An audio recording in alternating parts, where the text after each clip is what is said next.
sepindah malih sing kula idam-idamaken namung pengin gandeng titise Widyawati.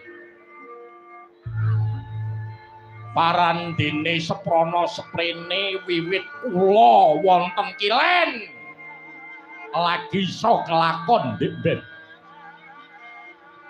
Ning dereng tutuk ken kula nyawang ical saka Pandulu kabeh mung dumunung ana pangimpet nganti bondo donya katut negara larut kawulaku dadi korban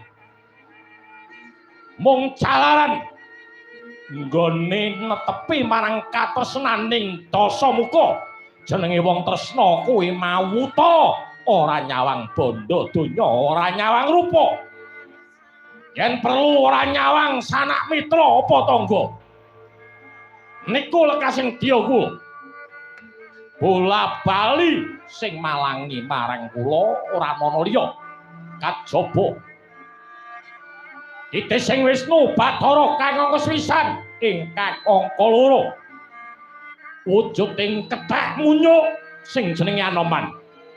Wang Bathari kula dawasan kawula kula badhe sumungkem mring ngarsane Wang Bathari salami-laminipun menawi paduka saged nyembadani kang dadi panyuwun kula sagore antaraning kalih titis sing Wisnu Bathara napa Anoman sing kudu mati dina niki yen to pancen kaya kowe mangkono bakal ndak turuti kang dadi sediamu dina semengko bakal ndak budidaya patine wujud ing yogi mau senggana kelawan tip sing Wisnu Bathara bakal ndak ilangi saka lumahing bumi iki ngespaken dawuh aja liwat kebating kaprayitnan dina semengko budidaya dina semengko ya nggih Gudayatma kestaken dawuh Iwang Bathari.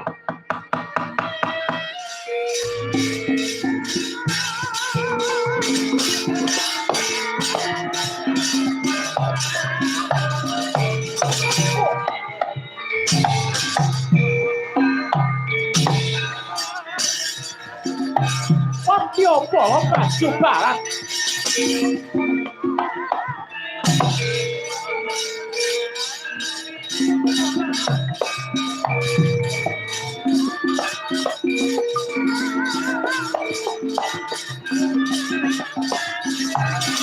Oh. Hey.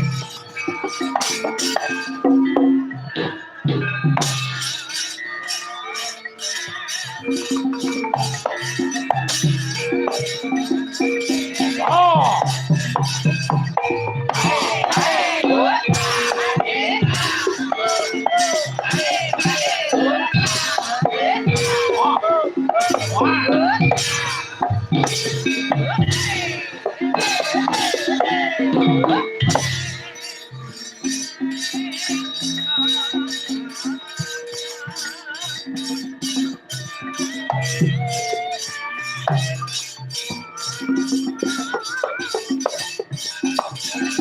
Hey.